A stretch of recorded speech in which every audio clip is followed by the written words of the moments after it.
Welcome to The Thirsty Mage, the RPG podcast who appreciates whenever a video game based in a tropical climate decides to release in the dead of winter. Joining me is a man currently enjoying his own Canadian winter heatwave. It's Jordan Rudick.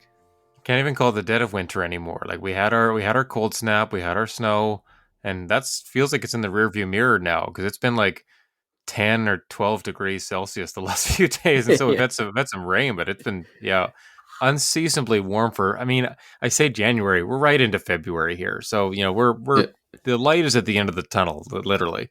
Yeah, I almost don't like it because I go out now and it's like +3, +4 here, and the snow that was here is melting away. Like there's still a sheet of it, so it's always there, but you get the feeling that it's like, oh, it's almost spring, and it's like, no, like we still got 60 more days of just getting pounded with cold and snow. So I got to keep telling myself this isn't the spring. This isn't the spring. So you still have my condolences until your actual literal spring arrives Yes. in March. But yeah, no, for us, I feel like we're rounding that corner. Now, we have had like kind of weird February snows on occasion. It's rare though, maybe every 7 or 10 years or something like that. And it doesn't seem like it's going to be one of those years. I think we're kind of pushing for the warmer temperatures. And geez, if we're already at 10 to 12 degrees now and climbing, I think it's going to make for a hot summer. So yeah. We'll see what happens. And truthfully, I don't like the super hot summers. I would be happy if it stayed kind of close to this, like 10 to 15 is a nice spot. Honestly, you put on a sweater, you can just wear shorts and stuff at that point. At least I don't mind it. So yeah, I'm happy if it sticks not too far from where we are now. The rain, it hasn't been like pouring rain, torrential, unless it's nighttime. It's been a little bit lighter during the day. The worst part is if I take my son to soccer, and then it's like a Thursday night, and it's just pounding rain. And like then it's soccer, and they play on turf, so they're still going to go. Yeah. And I'm just like standing there with my umbrella, like just kind of counting down the minutes till I can get back inside where it's dry, But yeah, that's good. Yeah, well, the one place that the weather has been absolutely perfect has been in I guess it's in Honolulu. It's Honolulu, yeah, in Hawaii, and they've said it a couple times. I think I've tried to notice like when they say like actual place names as opposed to the made up ones that they have. Well, they mostly stick with like I always hear Hawaii, and then every once in a while they'll talk about like Honolulu, and I'm like, okay. There was a Waikiki street, which I think is actually a street in like the Waikiki area of Honolulu. So I think some of the street names might be legit that you come across, and then you've encountered, or maybe you're getting close to the mall that's there, the Anaconda Mall. I've been in there, the Anaconda Mall, which is the Ala Moana Mall in Honolulu.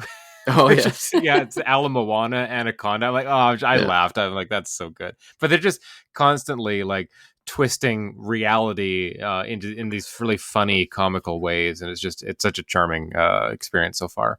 Yeah. Well, if you haven't guessed what game we're talking about and what we've been playing recently, it's Like a Dragon: Infinite Wealth. So this is the sequel to the direct sequel to the kind of path change, I guess, for the Like a Dragon franchise. So in the previous game, I guess it was the 7th iteration, I suppose. Yeah, 7th, because of game. Yeah.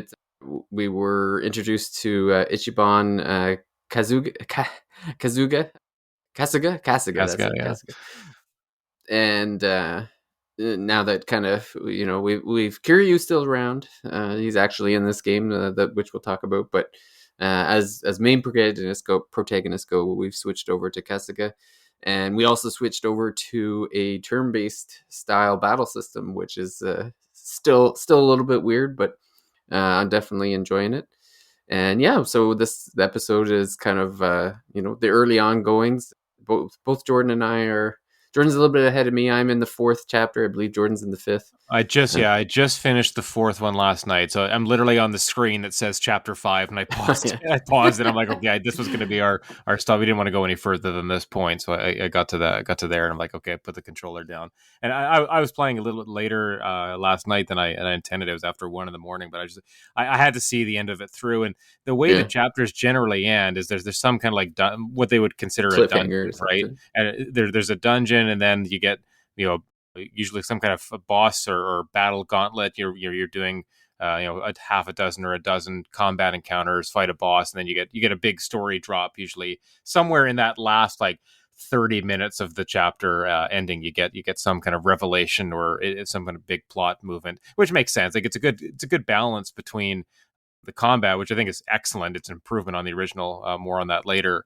And then the way the story is told, a little bit more in shorter cutscenes compared to other Yakuza games. Like something Yes, that turned yes, me I off noticed of that. some of these games. Like you think, remember even when we were playing Yakuza 0, like some of those cutscenes are super long, like Yeah, 5, 10, 15 minutes, it feels like. And just to have them so often was yeah. very kind of jarring. You wanted to get back to the exploration of the combat stuff. Same with Judgment. Like you Oh could get a yeah, good yeah, good 20-minute point. cutscene in Judgment. Yeah, I guess they hadn't really figured out the sweet spot of like, yeah, how to dole out combat like kind of at a steady clip and then interject, a 5 minute cutscene or a little bit of dialogue. What's really nice is a lot of the dialogue you can kind of read, you can not skip through, but like you can fast forward it, right? Like you can Yeah, read it, and even if the characters are talking, you can push A or whatever button to advance it. And I like that because I read pretty fast and I don't need to hear all of it.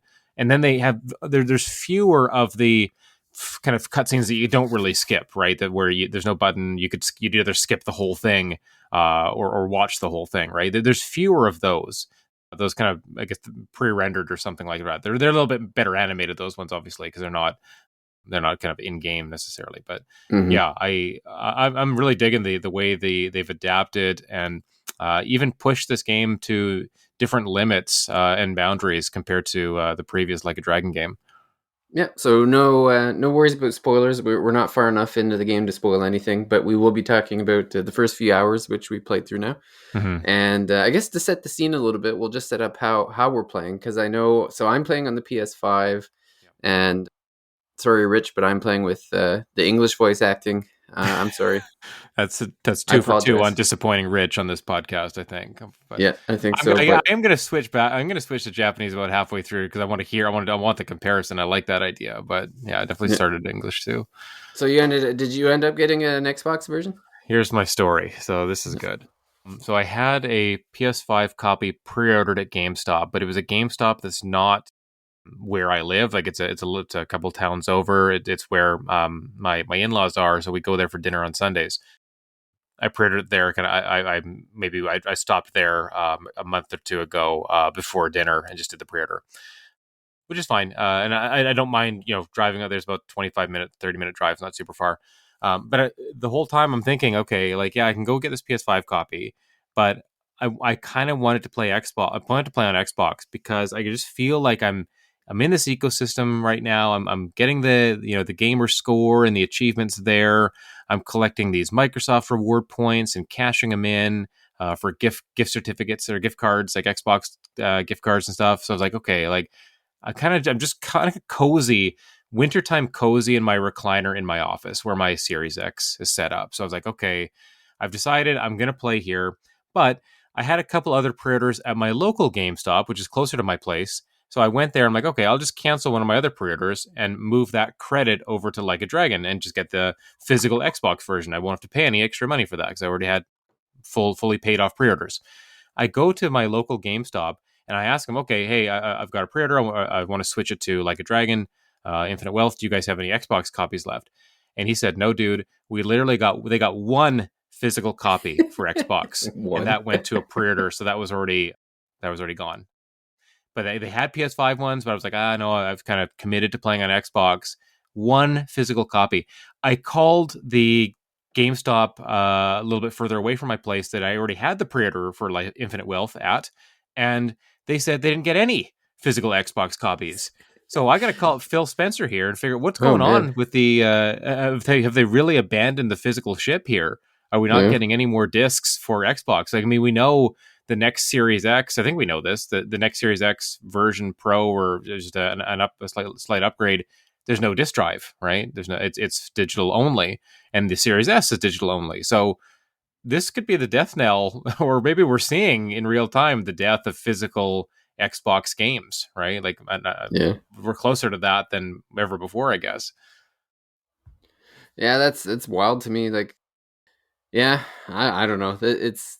It seems weird because like with these now, like with Rebirth is a month away, or Not even. Well, no, I guess it is a month away. Rebirth's a month Yeah, away, and just that's gonna about. be Yeah, on two. It's gonna be on two Blu-rays. Like that. yeah, That take exactly. like we're probably looking at 500 meg or 500 gigabytes or 300 or 400 or something crazy. If you're downloading it, yeah, or maybe even the install, God knows, right? Like, Yeah, could be days for some people to download that. Like back before I had decent internet, I remember what game? I think it was Cyberpunk. It hmm. took 4 days to download I Cyberpunk. remember that. I remember you telling us about that. Yeah, That's crazy, right? yeah, The funny thing is, what you have Rebirth using 2 discs as a selling point, and then on the flip side, you have no Series S/X copies, physical ones of Infinite Wealth for me to buy. So it's like, what, let's pick a lane here, guys. Like, is physical done, or what about your limited editions, your day one things? Like, it seems like, I don't know. I don't want physical to go away. Obviously, you and I are in lockstep. You're meanwhile buying this huge collection of NES and Game Boy games and things like that. Like, there's yeah, clearly a retro market that's thriving in the Lloyd household. But just yeah, it's sad to see like physical media kind of literally dying out in some ways. So there was images on social media about Best Buy kind of clearing out their physical video game sections, right? Like just getting rid of them entirely, and yeah. I guess replacing that with other stuff like probably tech demos for phones and watches and stuff. But yeah, it's a Ah, shame. I'm sad to see it go. yeah. At any rate, so to end the story, I did end up downloading the digital version on Xbox, just the regular standard version. It was 89.99 Canadian. I had a $10 gift card, Xbox gift card that I got from redeeming rewards points. So I kind of earned those points over the last like Yeah. little while, and I guess I had some from before. I earned some points for buying the game. I was happy about that, and then I got like a $75 gift card for the rest on at Costco online, and that was only $68. So I saved another $7 there. So I got almost like $22 off of my purchase just through kind of gift card deals. So that's not too bad, right? Yeah. No, that's pretty good. Yeah, I don't mind going digital if I can get like 10 to 20% off the price through some kind of promotion or rewards or something. So yeah, so that was okay. So I ended up on Xbox. I would say like if you had to go digital, Xbox isn't the worst because they seem to be the one that's embracing backwards compatibility the most. So Mm-hmm.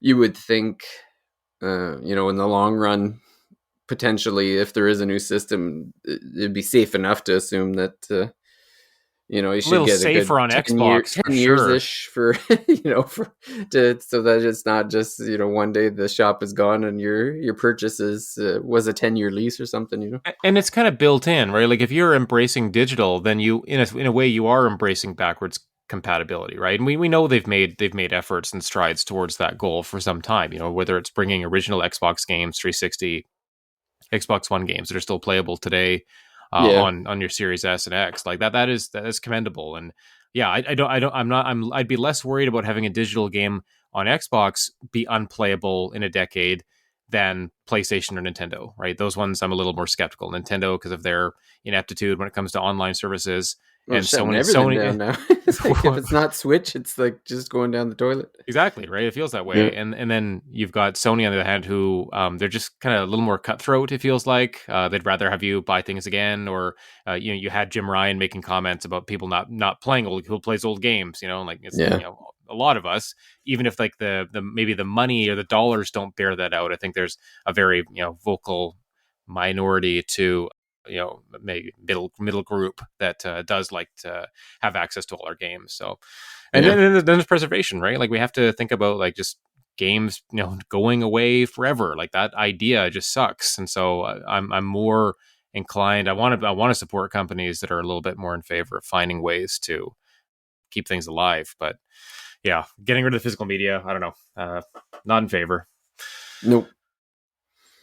Yeah, where do we want to start? Like this game is awesome. Like, I think the Yeah. first impressions, like because I played. You didn't finish like a dragon the first one, did No. you? Yeah, No, right. no. I couldn't even tell you how far I got in. I know Yeah, I you put a dabbled, I good think. yeah, I put a good chunk in because Okay. I know that the intro to the Like a Dragon number 7 I think was pretty like there's a good chunk of it because I remember there was like a few hours at the beginning when that was kind of like back in time when he was Yeah, in his 20s that's right. with A lot of story. You had to figure out who Ichiban was, right? There was all that yeah. build up to kind of the identity of the character, that he had been in prison before. So you got to get all that background to kind of start this new saga. Yeah, and if memory serves me correctly, in the first game he like took the fall for his boss, That's right. so he kind of did the life sentence for his boss, and so that's why he was in jail for 18 years. And then when he got out, he wasn't welcome. I don't remember. There's details, but his boss dies or whatever, and he wasn't welcome back, and so he ended up living on the street. And so I went through all that, and then at some point, that's when I fell off. Was Mm-hmm. he was kind of getting his life back together, but I remember like playing all the like a bunch of the games and going around the city and that sort of thing. So yeah, so this game, so the new one starts off. You're still in. You start off in Japan. You were there a little bit longer than I would have expected. I think Yeah, you it were was in longer than I Japan for expected like too. 2 or 3 hours or Yep. so of Yep. the game, where you're like, and I was reluctant to do a whole lot of exploring because I don't like. I'm thinking at some point, none of this is going to matter because I'm going to be in Hawaii the rest of the game. So I'm not really going to spend like I'm trying to hustle through it or whatever. And they kind of reintroduce some of the characters from the first game because I recognize faces and stuff. So Mm-hmm. it was kind of neat to have kind of the setup. I love those guys. I love that party. I think the four Yes. of them are really really fun together. Yeah. They're all like even battling with them a little bit. I reminded like I like their abilities too. I think I might even like their abilities better than the ones I have now. Like I loved Nanba's like his ability to just spit out fire. Like Yes. it's such a Yeah. strong attack. And even gosh, like I'm forgetting the bodyguard or the security guards attacks, but he's got some good ones too. And yeah, I just kind of remember falling pretty hard for that group. They work very well together. There's a lot of chemistry there. And then I wasn't expecting the all the stuff around the relationship between Sachan and Ichiban. Like that was really funny. Like it's a Yeah. very funny opening hour or two to the game, which is Yeah.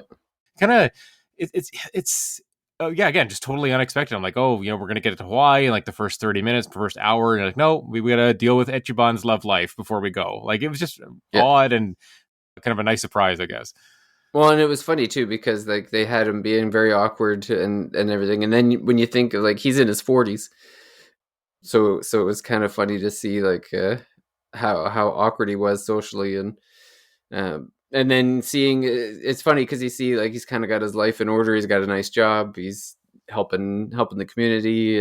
People seem to like him. The he's the hero of Yokohama, Hmm. and then social media does him in, and Of I'm course. like, yeah, there's no way. Like it's funny because now that we're in Hawaii, that whole kind of storyline is kind of on the back burner, I guess. Of Totally. Yeah. Yeah. yeah, but there's no like it's got to come back up at some point. The Tataru channel or whatever. Yeah, there's a couple hints at it, obviously, like, but it is very much like a secondary thing compared to the main, I guess, the main objective of his in Hawaii, which, funny enough, is the main objective of many of the characters you meet in Hawaii. They're all Yeah, looking for this one person, right? So that's yeah. kind of fun.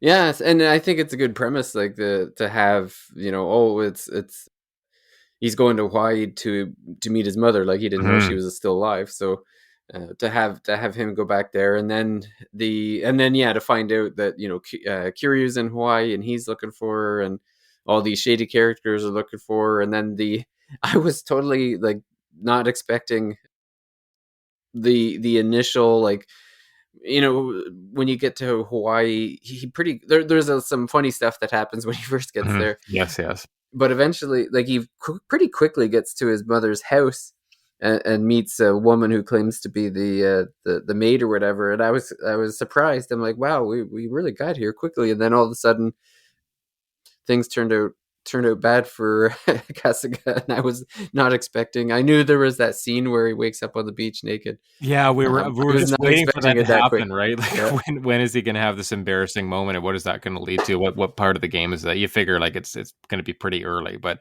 I wasn't yeah sure when that was going to take place, and yeah, it's gosh, I'm starting to. The party is starting to grow on me. The characters that we're meeting are starting to grow. I didn't like them as much at first. I loved the guy that he was pushing around in the wheelchair when you first get to Yes. Hawaii, right? Like they're Yeah. fast friends, and he's just such a nice, genuine guy. Like you can see him being friends with anybody, right? Like from helping him on the airplane when he first arrives, and then you meet him again, and he's literally in a hotel room. I guess the two of you are in a hotel room or something like that, and he's like getting shot at by these mafia guys, and it's Yeah. like you look at the life that you've dragged this poor man into. It's, but I mean that's Ichiban, like kind of trouble. No matter how happy go lucky he is, trouble seems to follow him wherever he goes, right? Yeah. And then it's funny too. So when he first gets to Hawaii, he's actually warned about the fake cabs, and he somehow ends up in one. He still ends up in And, one. Yeah. and so when he first gets to Hawaii, there's a character that a taxi cab driver basically like holds him up, points a gun at him, and Ichiban is able to turn it around on the taxi driver. Like he gets the gun out of his hand, and but unfortunately for Ichiban, there's like cops walking by, and the cab driver's like starting to say that he's being attacked or whatever, and because Ichiban's a tourist, the police immediately think it's he's up to no good. And then it's funny And he to can't have speak that, the language, right? Like he's also like yeah, his English isn't good, so he which we can't would defend himself. we probably would have known that better if we weren't listening to the English That's subtitle or right, the of English course. voice acting. Yes, exactly. So that's one of the bad things about that. But it's funny that to have that contrast of like, so he gets into trouble with the social media and being recorded or whatever in Japan, but then when he gets to Hawaii, it ends up saving him because the That's the right. guy in the wheelchair was recording the altercation, just happened to be at the right place at the right time. I'm sure Mm-hmm, mm-hmm. I'm sure that is going to come back at some I point. would think so. Yeah. Yeah, and so he gets out of that, but then yeah, he ends up on the beach naked, and then he gets arrested, and then the police in this game are not depicted in a nice light. Let me just No, it's a stark contrast with the police in Japan, right? Like in the yeah, other Yakuza games in Japan, like the police, like aside from maybe like the captain of the police who might be a little gruff, but like the detectives and other people you meet, they're generally, either helpful or they work together with you. Like there'll be like better, for the better good kind of partnerships. Like let's bring down the Yakuza together. But this yeah. one, there's not really any like sugarcoating it. They're pretty bad dudes, and they're They're all, corrupt, and yeah. yeah, it's pretty heavy handed. I haven't met one that wasn't corrupt yet. That's right. Yeah, Yeah. exactly. Yeah. So the first cop he meets that arrests him while he's being naked for an indecent exposure basically tells Ichiban that he's going to be blaming him for several unsolved crimes and going away for a long time. So Ichiban panics and runs, attacks the officer and runs out of the precinct, manages to get away in handcuffs, and that's how we're introduced to Kiryu, because Mhm. Kiryu just happens to be in the vicinity and sees him and helps him get out of the cuffs or whatever, and then yeah, they end up helping each other. Like Kiryu ends up helping him, and then during conversations they realize that they're actually have the same objective. That's Kiryu was right. sent Yeah. there by the government to find a woman, and Ichiban mentions he's looking for his mother, and they both end up finding out that it's the same woman. So it's And this is where you get a little bit more of that connection between like a Dragon, Gaiden, the man who erased his name, with that side story I was talking about on the Xbox episode. The stars Kiryu playing an undercover agent, I suppose, Joryu.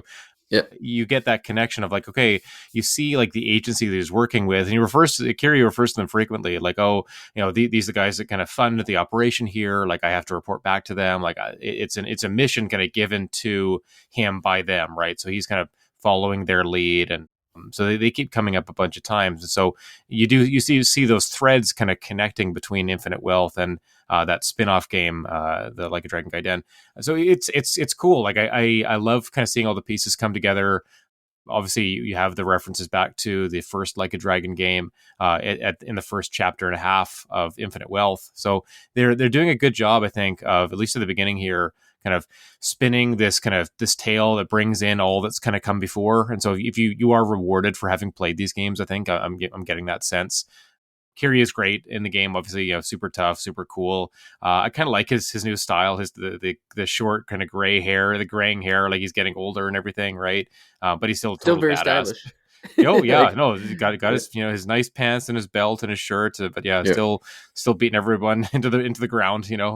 He's so powerful. Like I love in the combat. We should talk about the combat because it's really good. You can switch between his different fighting stances. Like Brawler, I don't remember the other two because I always use Brawler. I don't remember the names, but I just know that one, so when the turn comes up, you can basically use the D-pad to pick between, like, there's a speed-based one where you're attacking multiple enemies, but not as strong, and then there's a balanced attack, and then the Brawler. I think the Brawler one is like his stance is funny because he has his arms like down by his waist, like he's raging or whatever. So he's leaves himself open for attack, but when he attacks, then they're more powerful. There's so much damage. It might even be called Beast, the one where you're like throwing the enemies. Oh yes, there's one where you pick them up and you spin them around and you press Y. It does more damage than any of the attacks. Even it does more damage than some of the special attacks. Like it's so strong. And if you throw the enemy into another one, you're just doing tons of damage. Like I've been putting a lot of like offensive stuff on him, trying to buff his attack because he's definitely putting out the most damage of anyone on the team for me so far. Well, and that throwing attack breaks guards too. So there's like there's a lot of enemies that have a pizza for a shield and like a Coke bottle as like a kind of a knifey sword sort of thing. So they're kind of hard to defeat, and like you have to break the guard, and Kiryu's got the attack that does that. So yeah, that's right. Like I like all the new attacks that you like. Every couple levels you get a new attack, which is fun. Like I feel like even I'm only around level 14 or 15, but every character has like 7 attacks. Like it's pretty neat how fast you seem to get new abilities. And we haven't come to the part where you're switching job classes, which I think is going to happen soonish, right? Like the game's going to probably open up a little bit in maybe the 5th or 6th chapter, and you'll get that chance to explore and try different job classes. But right now you're just leveling up the standard job classes that you came with, but getting a lot of abilities, and they're all pretty useful. Like I feel like I'm kind of always flicking through the different abilities to see which one I want to use, which one has more of an area of effect attack, which one does a specific elemental type that might be strong against whatever opponents you're facing. And there's a good variety of enemies, I think, so far in this game too. Like I feel like I'm not fighting the same dudes over and over and over again. Like maybe in the streets you are, but when you get to like the dungeon segments, you're being kind of given different opponents pretty regularly, like or new guys, like not just like new color schemes, but they'll have like a different weapon or something like that, or a different pattern or whatever. So I'm liking how the game is going to asking you to experiment with the character's abilities a bit more to deal with the different dudes that you come against. Yeah, well, that's it. And the variety in your party, I've really appreciated, because they really stick to kind of that class system of Kiryu uses his bat as his attack, but Asuka. Yeah, so he has this nice. It's kind of a balanced approach, because I realized that he has. So Ichiban has the only healing, the only way to heal the party. So that's right. I've kind of used him as like kind of a initial attacker, but also the healing, or the white mage, I guess, to a certain degree. It's a strong heal, right? Like it's an area of effect. It heals you for like more than half your health too. It's great. Yep. Yeah. So I've used that, and then the Kiryu is like my all-out attack. Like I just send him in, like send him bull in a china shop. Just send him in, and then Tomizawa is more like. So he's got more MP, so I usually let him sit in the back and just like do the electrical, like that battery shock. That's a good one. Attack. It's just funny to watch it too, because he puts his car battery on the ground, and then kind of shoots the electricity out of this car battery at opponents. Like, yeah, it's a hilarious animation for the sure. animations in this game are incredible. Like, they're just hilarious. I think one of the things that's really been standing out to me, and I think this is an improvement over the first game, like you have like this kind of circle radius around your character where you can move about, and like it helps you if you can get closer to an enemy, you get a proximity bonus. You'll do more damage if you start just a basic attack closer to them, right? But Yeah. there's also like a lot of other little things at play. Like you can hit them into walls to do extra damage. You can hit enemies into each other to do extra damage. You'll do more damage to the second guy. You can even hit enemies into your partners, and then they'll do an attack, Yeah. right? So that you kind of bounce them off of like one of your other party members, and you're doing tons of damage. Like the combat's really fun. Like it's just so dynamic, and you constantly have to be thinking about which direction your attacks are doing or going in, or which ability to use, whose turn might be next, or something. Like all of it kind of works really, really well together, and I think they've managed to find a way to incorporate some of the kind of brawler elements of the early Yakuza games with the kind of looser turn-based style of these Like a Dragon games. Yeah. Well, it's almost, there's a very tactics feel to, like, it's not just like a flat turn-based, like, oh, I choose attack or I choose a skill. Like, there is a lot of tactics elements to it, where like there's a certain area that you're allowed to walk in. So yeah, like you said, you kind of have to position the character where maybe you knock the character into something, or the weapons you pick up. There's been a few funny things. Like, there's this fight in a bar, and you can pick up kegs and hit people with them. That's right. But then it freezes the character, because it's obviously the kegs are cold. Cold, yes, that's right. You give them a cold, or so they catch a cold. They catch like one of the status effects. Yeah, and they're debuffed. Like, just like such small detail that's just hilarious. Like, it's just great. The environments, like they have so many things that can break or be used, right? Like every environment feels like a different battle too. Like, yes, you might be fighting different or the same opponents, but if you're in a different space, the battle's going to unfold differently, right? So yeah, there might be a chair beside you can pick up and smash a guy. You might pick up like a cue ball at a pool table, or some kind of little object, and you throw it at them, and it might have some kind of elemental effect. Every kind of scene that you're participating in feels fun and different. And what I really love, the battles are fast. Like they don't take a long time for. I think that's one of the complaints that people have about turn-based battles, is they take too long. Right, there's too much time between like character moves and thinking. But this one, like with the characters kind of enemies and your party kind of running around the environment, everyone's kind of floating around and bobbing and weaving. Like there's a lot of just motion to it. Everyone's kind of moving around all the time, and then the animations are hilarious. I'm sure you've encountered the summon characters you can get, the pound mates. Pound mates. Yeah, that's awesome. Hilarious. I can't afford them though. They're so expensive. They're expensive. Yeah, I took one into this dungeon that I just completed because I was worried they were going to be pretty tough. So one of the first ones you get, it's a hilarious little side quest that you do first. You think you're finding this girl, Chitose, right? Yeah. And so you call this hotline, and you're not sure if it's going to be like a prostitute, or what. I guess that's what it looks like, right? Well, they thought it was an escort. They thought it was an escort, right? Because the guy on the street who gave him the flyer, he's like kind of hinting that way. And then you call them, and it turns out to be Pound Mates, which is this service where in battle you can phone a friend, you summon a character to join your team temporarily and fight for you, and they're super powerful. It costs a lot of money to summon them, like it's not free. So it's definitely one of those like a last resort type things. But the Chitose that you meet, it's this big black woman, and she looks she has a name that relates to not Buster Douglas, some kind of boxer, right? She looks like this giant, huge boxer. And I think the male version was in the first Like a Dragon game. So now I don't know if it's his daughter or wife or something like that, but to see like that throwback to the earlier game, and she's super strong. Like she's got these big, huge boxing gloves, and she's doing like a spinning lariat into the enemies, like just taking them all out. Like it's awesome to be able to summon someone like that if you need the help, right? And you can afford it. Yeah. And then you get more of the Pound Mates characters to summon as you complete side quests. So you might do one of the mini games, and you do that side quest, and then one of the characters involved in the mini game, he'll become a Pound Mates summon for you. And there's even a thing like where if you summon them more, I think they become more powerful or something like that. If you get them to like this next level, maybe they stay longer, do more damage or something like that. So again, just another layer to the combat, these hilarious summon attacks that you can do. Yeah, and like I said, the amount of money, like it's, I know, well, the first one is free, First so one's that free they to try can, it out. Yeah. yeah, to show you. But then, yeah, I was looking at, it was like $300, and I'm looking at my what I have, and I had like 202, and I'm like, Yeah, I can't even afford I'm this. not earning the money fast enough for this. Like Mm-hmm. it's insane. Well, true to escort form, it's not cheap, right? Like Yeah, you gotta have deep pockets, I guess. But yeah. Well, and yeah, it's funny too. I just discovered the ATM, and yes, because that's right. That's right.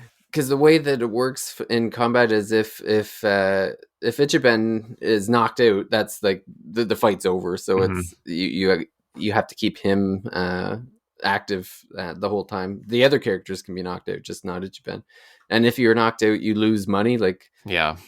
I don't know if it's a percent thing or what, but it usually, like, there was a couple times I died and they're like $30 or $40 they took out of my Mm-hmm. out of my pockets, I guess. And then yeah, I was walking by this ATM, and it was I was walking by it initially because I'm like, I wonder if I can rob this thing because I need Of some course, money. And yes. it's like, no, that didn't work. But Hey, it's uh, not Yakuza anymore, David. You're not a yeah, thief. yeah, You're not a that's bad right. guy. You're the good guy Yes, now. but it told me that you could deposit the money so that if you are knocked out, then that money is safe. And Yeah, I was which is just like, another what an throwback to interesting Dragon Quest, right? Like that's detail, a total Dragon Quest, like the bank, like putting your money in the bank so you don't lose it. Yeah, Speaking of Dragon Quest, like there's a lot of great kind of callbacks to older games too. Like in addition to like the Sega games that you can find in the arcades, like Virtua Fighter and some of the racing games and stuff like that. The claw machines you can do. What my favorite sound effect, and I was just beaming when I heard this, when a new character joins your party, like when Kiryu joins or Tomozawa joins your party, there's a little jingle that plays, and oh yeah, it's reminiscent of like the Dragon Quest jingle that plays when a character, and I'm like, I just love them so much for doing this. Like there's yeah, so many little touches to this game that are references to other RPGs or other Sega games. Like there's just so much love and attention put into this game. Clearly, like the people making this, I imagine they just had a blast doing it. Even the introduction, like I'm sure you kind of felt like the Persona 5 kind of vibes of the introduction, right? Like all the yeah, color and the kind of just the style, the panache.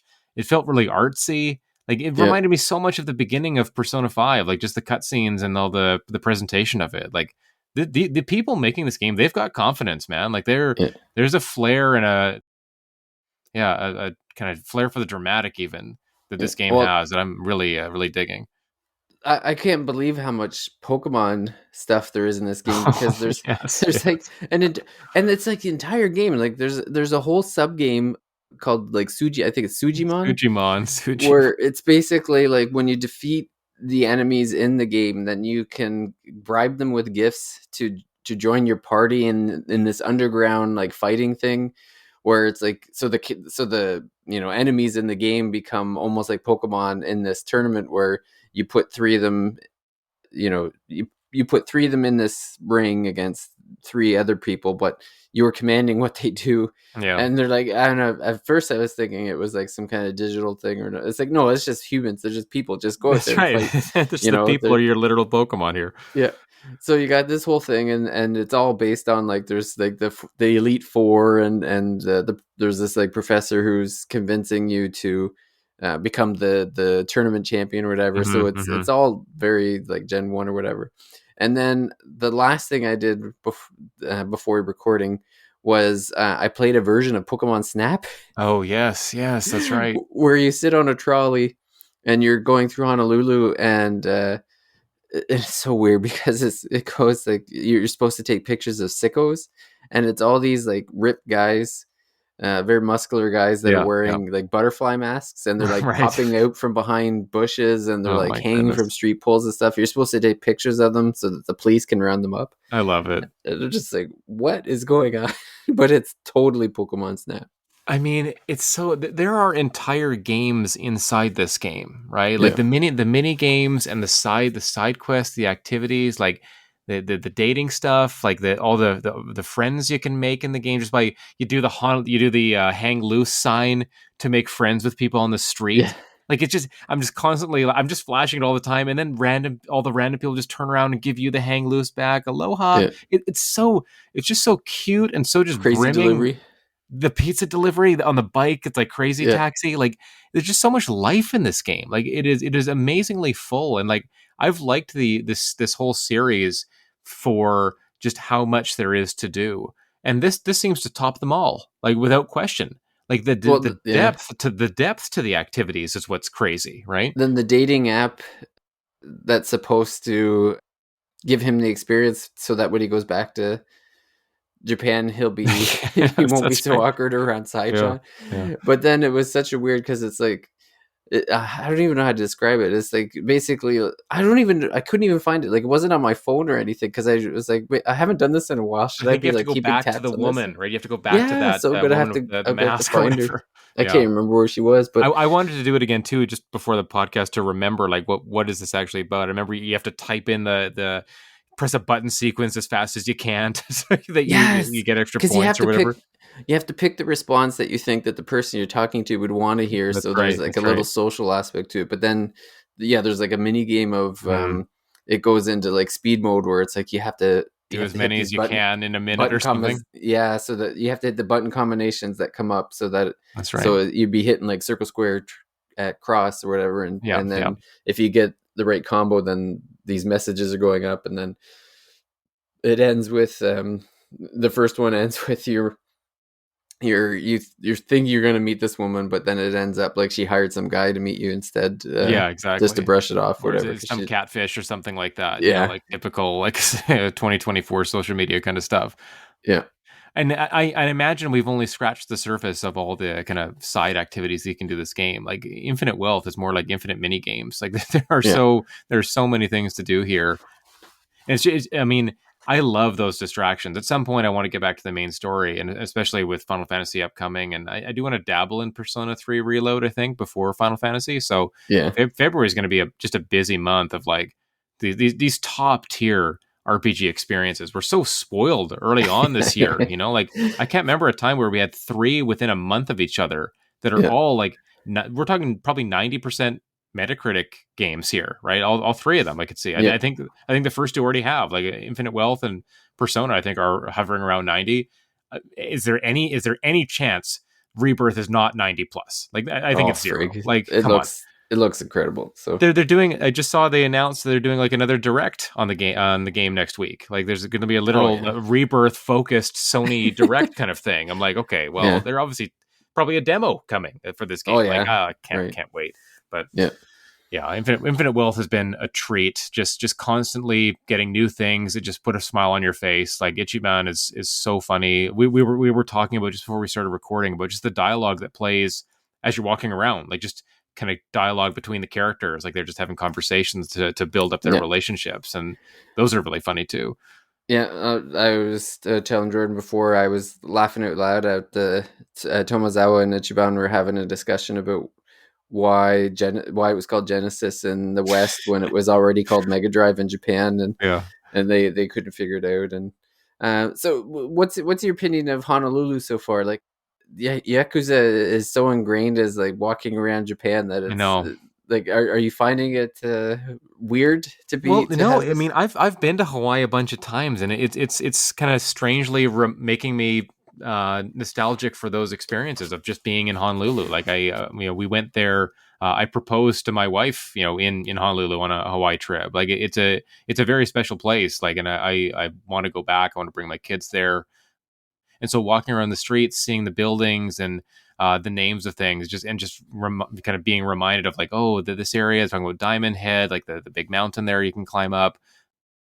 Just seeing the beach, kind of running around the beaches and stuff like that. We're just remembering all the good times of being in Hawaii. Even as a kid, like we went a lot of times with my grandparents and stuff. So it's really fun to go back to that, to play a game in that setting, right? Like I don't think Yeah, there are too many games literally set in Hawaii. And it's just such a natural progression for the Yakuza games, because there is I think there is a similarity between a place like Honolulu and the Waikiki area and the suburbs or the neighborhoods where previous Yakuza games and then Like a Dragon have taken place. Like they kind of the way like all the shops and the restaurants and just everything to kind of see and take in and absorb. but yeah, the tropical setting is really a treat for sure. I'm loving just all the kind of freak rainstorms that pop up every like Yeah. 5 or 10 minutes. It just starts pouring rain. But I love how populated it is. I love all the people just walking around, like all the tourists and even the kind of street performers. There's like one guy who like blows fire in the air, and he caught me on fire a couple times. I'm like, oh, Oh, I really? got right. I forget, Yeah. can't forget to like walk around him the other way, right? Yeah. But yeah, I love just running into the people. Again, I was mentioning it, where you can just wave the hang loose and they become friends with you. And every time you see that person, you do the hang loose again, and then the friendship meter goes up. There's a lot of meters in this game, very Oh, RPG, endless meters. right? Like you've got Yeah. all these different characteristics for Ichiban, like his kindness, his intelligence, and all that stuff. Those go up. Yeah. You've got meters for your characters bonding with each other, right? So those go up. There's the place where you go to like craft weapons. Like she's hilarious. Like every new mechanic and minigame has a side quest associated with it, and those are always delightful. Like they're always really fun. Like I don't know if you've done the one. There's one in the mall where you're doing like you're trying to like escape or like try to doing like an obstacle course almost, where you're trying to avoid enemies in the mall while also like Oh no, I collecting haven't done points that one. along the way. Like it's just so, again, every 30 minutes you're introduced to something Yeah. totally new. And I feel like the area I'm in Did you the find the yeah, go ahead. certification school? I don't think so. I don't even know. So I don't know what that okay, is. so I guess it was I didn't see this character yet in the previous game, but I guess Okay. this guy. So there's this school, so you can get certificates for different topics, whatever. So Oh, okay. I know what you're talking about from the previous game. I haven't encountered yes, them here though. it's the same guy, Yeah. and he's read. So I'm just walking down the street, and he's like, "I know that guy," and they explain like the connection from the previous game that he was doing this thing in Japan, and he's in Hawaii now because because he had hit on the receptionist at his old Oh school and it gosh. didn't Yes. go well. Yes. So now he's here. And yeah, basically it's like, okay, so you could take these tests and then it like gives you these huge boosts to your That's right. Yes, I yes. remember. Yeah, so again, like the first one was free, so it was a 5 question quiz about Hawaii. So That's there's right. Yeah. questions about like what's the volcano that's here, and which one is a lay, or Mm. like, so there was all these different questions, and so the first time I had actually only got 2 of the 5 right, so I failed. But it's this hilarious animation of, so he comes out of the test, right, and he's got this envelope and the results are in, and he pulls out the results, he puts them up in the air like he's like a JRPG Yes. character or Yes. whatever, and then it zooms in that it says he failed. And there's all these people around him that are Oh my ready gosh. to cheer for him, Yeah. and then Yeah. and there's like this wah wah, and the That's so character, good. like they're all like pat him on the back like, don't worry about it. The Yeah. Get receptionist him come next over, time. she's like, no, it's okay, we won't charge you, you can keep trying or whatever. Oh, that's so good. Yeah, Yes. yeah. I'm glad you reminded me about that from the first game. I'm happy to see them back again. Another callback to the first game. You're kind of treated with that kind of stuff. The If you, tests are expensive though. Again, they're yeah, like $300 or $400 to take one. oh, geez, yeah. Well, I Yeah, guess you got to go everywhere and get your freebies first. yeah. Late come back later when your pockets are a little It's, bit it's more the lined. ultimate gotcha, where Mm, it's like, here, your first taste is free, and come that's back right. when you got money. There's the dogs you encounter in the environment where you got to feed them a treat or feed them food, so then they'll become your friends. Like Oh, they're so. it was a parrot that I found. Okay. Yep. I Yep. fed him a coconut. Yes. Oh, yeah. Okay. Have you done any of the food crafting? Like, I've picked up all these food ingredients, but I've not done no crafting in that way. The only thing of crafting I've done is the weapon stuff. Yeah, no, I've gotten like herbs and Yeah, coconuts me and too. Yeah. a few different things, but I haven't done the crafted. It was funny. I was in a fight and I ended up having to eat the stuff because I Yeah, was I've done like that too. Yeah. on my last, like, oh no, I need that extra 10 health to I get. went to some shop somewhere and I just bought like one of everything. Like this maybe early. I might have even done that in Japan before leaving. I bought one of everything because like I remember these games, they have a tendency to give you side quests where you have to bring somebody a bottle of sake or Yeah, a bottle of some water or paper towel or tissues or something like that. So I try to keep one of everything, so I'm ready to go with the side quest.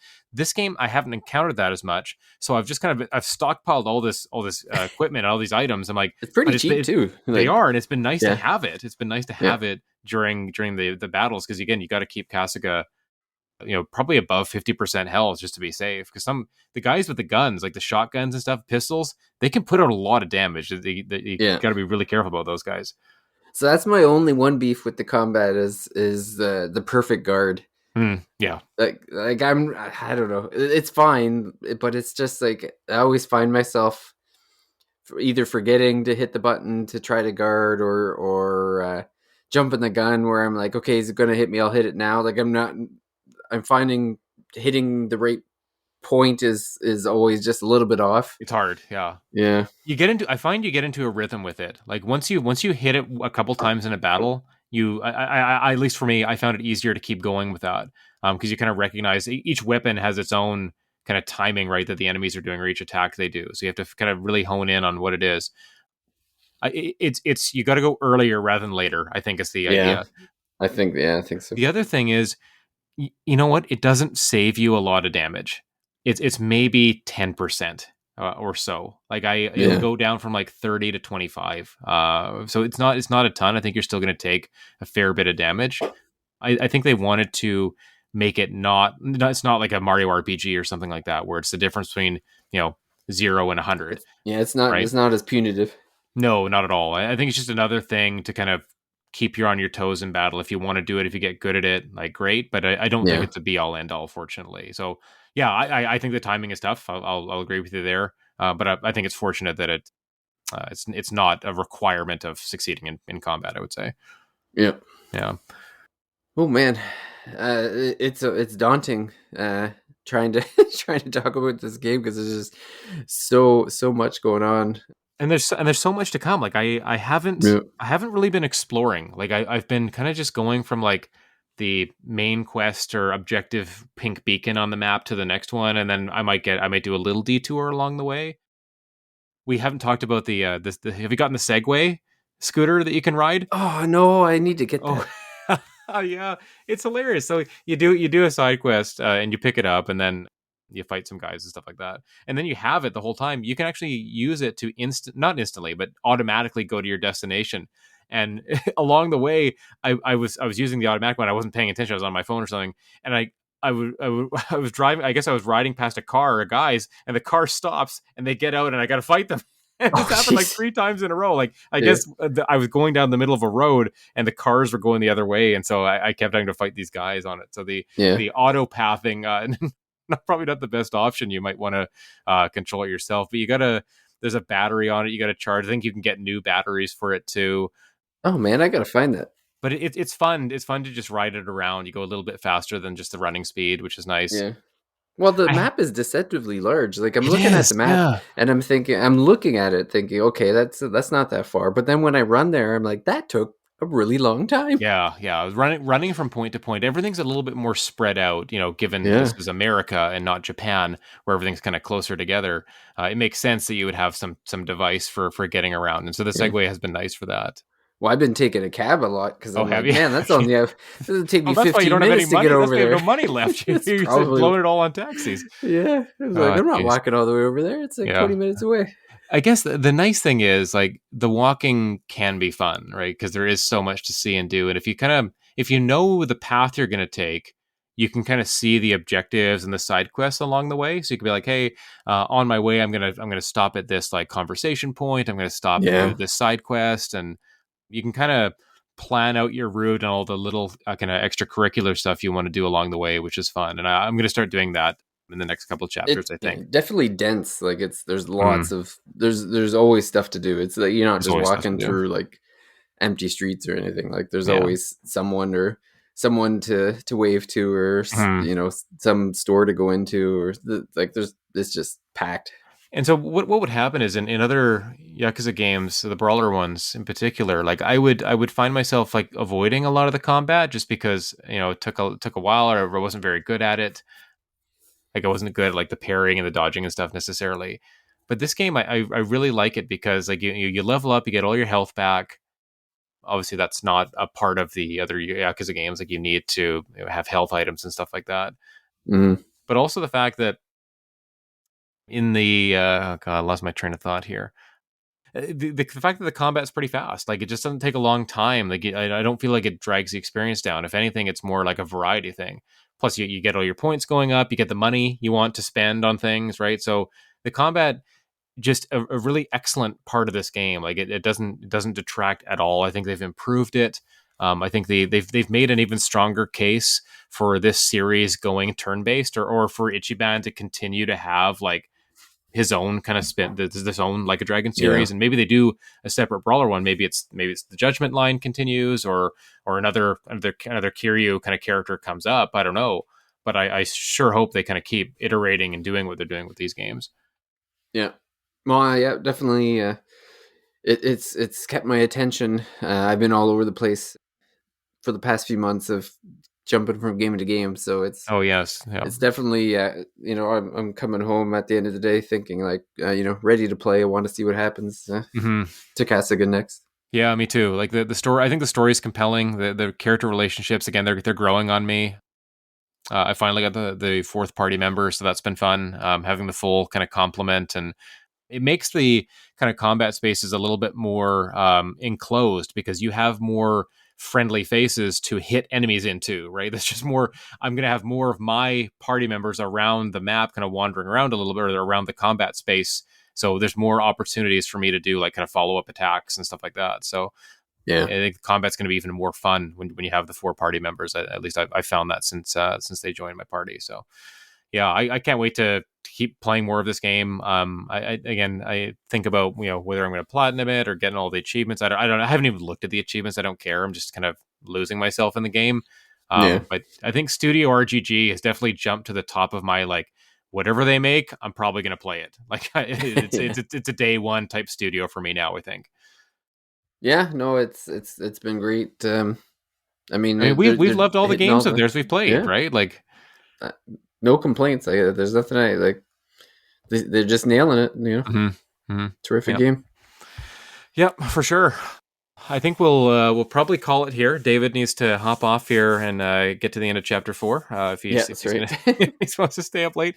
But we'll definitely do a follow up on this one in maybe a month or two, where we kind of give our final impressions and how we may do a spoiler cast kind of thing with how once more people have had a chance to go through the game as well, and see how it ends up. I'm excited to play more. Again, I'm not looking up anything. I'm not looking up how many chapters there are, what the achievements are. I'm going in as blind as I can. I didn't even really check out reviews other than just seeing the scores and the aggregate and stuff. But yeah, going through this game, it's a delight. It's going to be an awesome kind of kickoff. It already is an awesome beginning to 2024 in the AAA space. So eager to continue to play and see where it takes us. Mm-hmm. But I think that'll do us for this episode. Thanks everybody for joining us for an introduction to Infinite Wealth. If you haven't played the original Like a Dragon, definitely go and do that. I think it is on Game Pass, and hopefully, you can find a sale on that game. But it's worth playing for sure. And Infinite Wealth seems like it's going to be a very, very worthy follow up. You can join our Discord to chat about the game. We've got Thirsty Mage Discord links all over the place, including the Thirsty Mage website, thethirstymage.com. But yeah, if you're on a particular podcast app that's maybe new, if you want to leave us a review there, we're on Spotify. You can leave us reviews and questions there. We would definitely welcome those as we start to plan out the rest of the year after these AAA games. Once we get through these into March and stuff, we welcome that. So yeah, everyone, I hope you have a great evening, great week, and we'll see you next time on The Thirsty Mage. Bye for now. Bye.